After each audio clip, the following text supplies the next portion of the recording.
Assalamualaikum warahmatullahi wabarakatuh. Selamat pagi, salam sejahtera pada kalian semua. Berjumpa lagi dengan Ibu. Kali ini kita akan belajar bahasa Indonesia pada pertemuan kedua. Masih tetap teks deskripsi. Tapi sebelumnya mari kita berdoa terlebih dahulu agar kalian dimudahkan belajarnya. Berdoa dimulai selesai. Sebelum menerangkan, kalian boleh mengambil buku LKS-nya, dibuka dari halaman 7 ya. Sudah dibuka ya. Sekarang Ibu akan menjelaskan langkah-langkah untuk menulis teks deskripsi. Yang pertama itu menentukan atau memilih objek. Yang kedua, menetapkan tujuan deskripsi. Yang ketiga, mengumpulkan data. Yang keempat, membuat kerangka karangan. Yang kelima, mengembangkan kerangka. Yang keenam, menyunting teks. Sekarang kita lanjut menelaah struktur dan unsur kebahasaan teks deskripsi.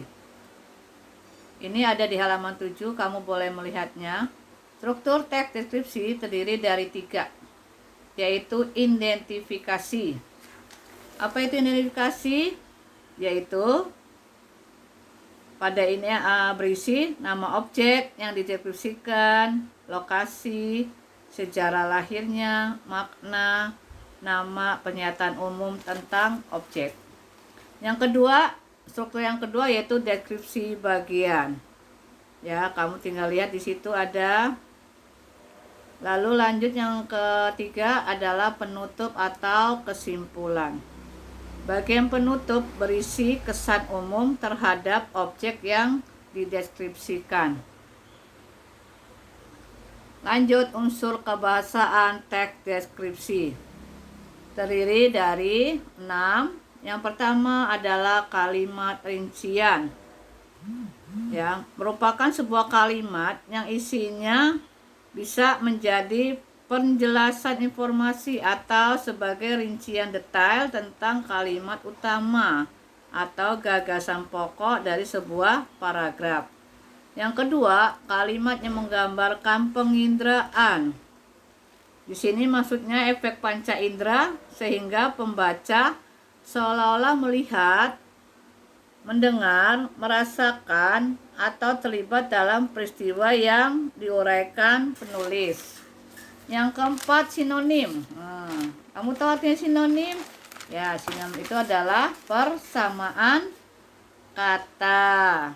Di situ kamu lihat ya, misalkan persamaan kata mungkin kamu sudah belajar di SD. Yang keempat, lanjut kata umum dan kata khusus ya. Di situ kamu bisa melihatnya ya di halaman 8. Lanjut di situ yang kelima kata berimbuan ya. Lanjut yang keenam adalah majas atau gaya bahasa. Supaya kamu lebih jelas, kamu bisa membacanya di LKS ya nak.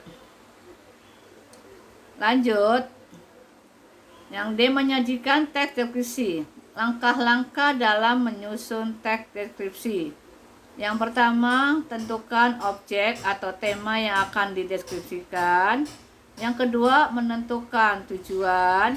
Yang ketiga, mengumpulkan data dengan mengamati objek yang akan dideskripsikan. Yang keempat, menyusun data tersebut ke dalam urutan yang baik, menyusun kerangka karangan. Yang kelima, menguraikan kerangka karangan. Demikian penjelasan Ibu. Mudah-mudahan kalian mengerti. Ya, kalian boleh membaca di LKS lebih lengkapnya. Karena Ibu tidak akan lama-lama menjelaskan. Ini lewat online. Jadi kamu lebih jelasnya baca dan pahami yang ada di LKS tentang teks deskripsi.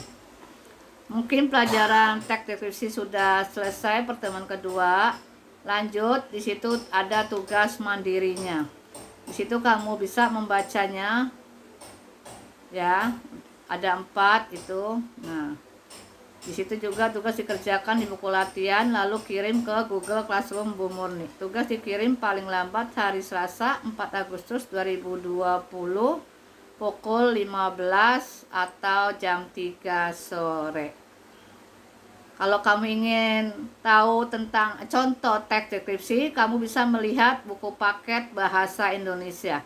Di situ ada contohnya seperti apa membuat teks deskripsi. Sampai di sini pertemuan dengan Ibu. Ibu ucapkan wassalamualaikum warahmatullahi wabarakatuh.